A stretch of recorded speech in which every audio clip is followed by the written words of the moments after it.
new morning in gorgeous French Polynesia. Today, the itinerary is Moorea. It's an easy hop from the island of Tahiti. Ferries are aplenty. I hop on the fast one, and within 45 minutes, Moorea. My eyes can hardly believe what I'm seeing. It's as if I'm in Jurassic Park. Part of French Polynesia's Society Islands archipelago, Moorea boasts as dramatic an island landscape as you'll ever find anywhere on the planet. Mount Rotui struts its stuff. I'm in town to learn a little bit more about what the Polynesians eat on a daily basis. So far, I've experienced the high end of the culinary spectrum at Four Seasons Bora Bora. I've witnessed fine dining truly French and Polynesian style. But what is Polynesian comfort food? I need some guidance, so I hook up with Heimata, born and bred in Moorea. Heimata's a chef, and he's gonna be my guide to Moorean foodie culture. All right, this looks Okay, today we're going to be discovering a bunch of local street food.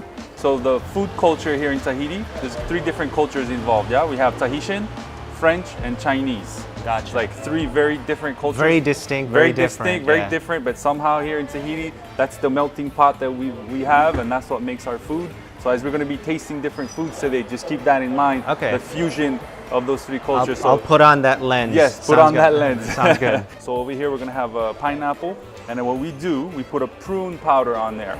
So that's from the Asian influence, the Chinese influence, right? And that's how we love that as just a little snack. So it's kind of like this sweet and sour.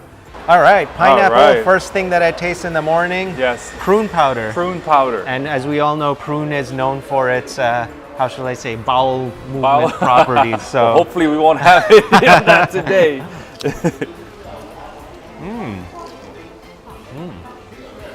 This reminds me very much of something we have in India called chaat masala. It's like this mixture of different spices. It goes tart, it goes spicy. This doesn't have the spice, but it does have the tartness, Yeah. a little bit of that sweetness. Yeah. Plays really well with the pineapple. Yeah. It's like tasting sunlight. That's like the best way to put it, right? I love that. I've never thought about it that way, but now that you say it, I like that. Tasting sunlight. I'm gonna have to use that. Yeah, there you go. All right, let's try this. Ooh, Okay. So texturally, it's very interesting. I can feel it in my hand already. It's very interesting. But you'll taste like a very coconut. Here you go. Go ahead and just have a bite. Oh wow. Very unique. Yeah. Yeah, very unique flavor. Unique in a good way. It's like traces of coconut, that jello feel. How is it so gelatinous? That's because of the tapioca flour that you put it's in like there. That's stretched yeah, and- that's almost oh, like a man. mochi kind of. Exactly. It just slipped my mind. Yeah, Mochi. Coconut yeah. mochi. Coconut mochi almost. Absolutely. Very nice. Delicious. Fortified with antioxidants from Moorea's fresh fruit melange, it's time for some junk food. This is a Chinese restaurant. So as I was saying earlier, there's a big Chinese influence. It's a French baguette. So all 3 cultures are involved if you think about this one. French baguette. So we have the French baguette, Yep. and then we have the chow mein noodles. Chinese, okay. Chinese, Yep. and then the Tahitian is who put it together. So basically, I'm convinced that whoever put this together, it was about 2-3 a.m., probably a little drunk, too much to drink. You come home, and probably had a leftover chow mein in the fridge and a leftover baguette bread Yeah. on the table. Smash Put it the 2 together. Boom, there was Genius. born the Kaskrut chow mein. And All now right. today it's one of the local favorites as far as the local street food here in Tahiti. Sounds good. Let's get So an you order gotta in. try one. Let's go Yeah. get one. Chow mein, baguette, double starch. I love it. Well, from the looks of it, it absolutely looks like a drunk college kid came up with this. I mean, just look at it. And is this just instant ramen kind of noodles? No, so they have these special like egg noodles that they make egg for noodles, chow okay. mein. It's Okay, actual, it's an gotcha, actual like chow mein. Well, cheers, man. chow Have mein. one too. Yeah, cheers. Good Okay, to as we meet say you, in and- Tahiti, tama mete. Tama mate. Yes. Yes. All right. It's sweet initially. The sauce is sweet, but then the savoriness from all the meat, the chow mein. Yeah. Oh yeah, and It's then like, it's like you would think it would be dry, but then they it's put not, that no. sauce in there. The and that's crunch what, yeah. makes you think like, okay, typical Euro sandwich, but no. Yeah, no. I gotta say, it's pretty unique. It's unique. Unique. Cold beer, that's the only thing that we're Yeah. missing. But this would be like, boom. I'm on the same wavelength as the guy that came up with this, but I'm, as always, trying to make... Next level. Yeah. Maybe a little sriracha, a little, There you little go. spice Yeah. in there. That's our new business. Okay. Have you ever had anything like this before? I can safely say on camera, noodles in a baguette. Yeah. No. No. All right. Okay, now I know what drunk Polynesians like to eat. Fun, quirky. I guess if you grow up eating this, it's definitely a part of what makes this place your home. Next, Heimata steps it up a bit. Okay, so here we are. Another tasting platter. seafood Wow. platter here. So as you know, in Tahiti, we're really lucky because we have lots of fresh seafood, especially when it comes to fish. We have the deep sea Bountiful fish. ocean, Yeah, right. we got, fresh tuna, mahi-mahi, and so on. And then we have all this reef fish as well. There's so many different reef fish, different flavors.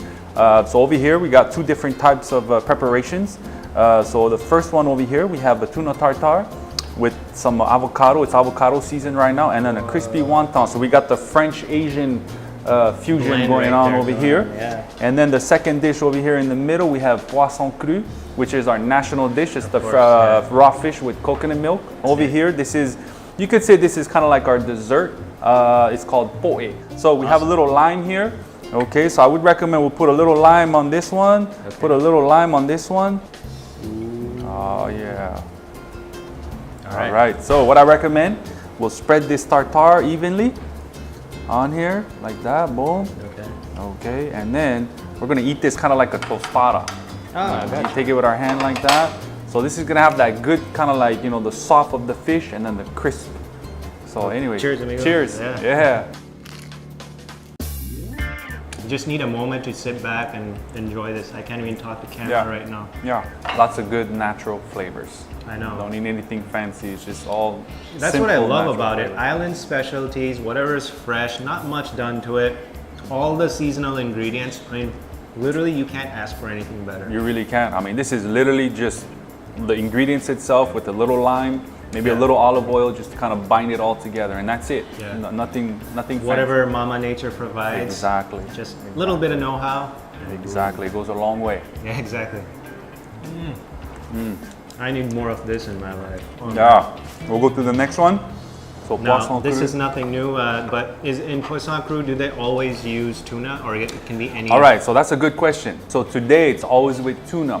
Traditionally, it was never with tuna. Back in the day, we didn't have capabilities of going fishing deep sea. All we deep had sea. was canoes and our paddles. So our ancestors would only just fish along the reef or inside the lagoon, Okay. whether it's netting or fishing with a line. Right. And then it would be, so basically it would be only lagoon fish, this dish. And a real poisson cru is only the fish and coconut milk. That's it. Okay. And then through the French influence, when they came, that's how they saw this dish. And they're like, hey, let's add some color to it. Let's add some texture Right, to it. That's the whole culinary side that the French bring to. Well, that's a To a dish. neat little bit of history and anthropology you just brought to Yeah. the national dish. Yeah, I had no yeah. idea. Every dish is always telling a story, and sure. usually a story about how people came here, who immigrated here, and that's the great thing about food. It's always telling some kind of a story. absolutely. I love the texture in this. Some julienne vegetables giving it the crunch. Yeah. The softness of the fresh meat. Yeah. Amazing. Perfect. I would be happy eating poisson cru every day. This dessert over here. You can. It's that same sort of tapioca. The taste, noretia. the consistency. Yeah. Oh, yeah. Yeah, that gelatinous. And you can just tell in a dessert immediately if they've added sugar or not. This is so mild, so mild. Very It just mild. tastes natural. Just natural sugars from the fruit itself. Woo! We're on a roll. With our seafood meal done and dusted, it feels like we're finished with the serious stuff. Back to quirkiness. Got a bunch of like great little plate lunches, old family business. One of the first snack shops here on Moorea. We call these kind of places the snack. The Chinese community were initially brought in for plantation work, but over the centuries, they've been integrated as Polynesian citizens. And as we all know, the melting pot of culture always yields something tasty. Dumplings.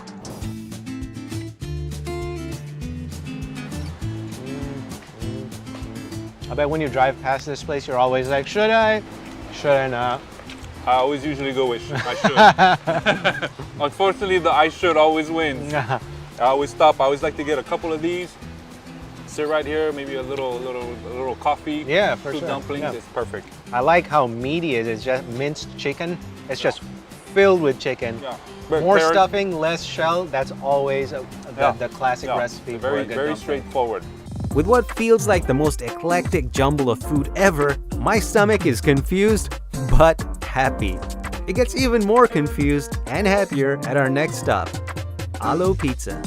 This is definitely going to be a different pizza. All right, so a lot of times people are like, pizza, like, you know, what's so local about that? Right. But I feel like anywhere you go in the world, there's always a pizza joint somewhere. As Chef Olga is bringing it in right now, this is more of a dessert pizza. Look at that. Wow, that totally took me by Maruru. surprise. Yeah, exactly, right? That's what we're all about, surprising people, you know? Without dig in, further man. ado, let's dive in. Let's see what this is all about.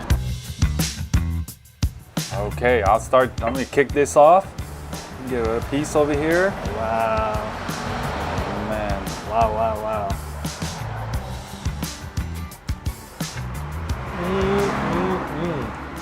Oh wow. What do you think? Very That different. banana is so strong. Yeah.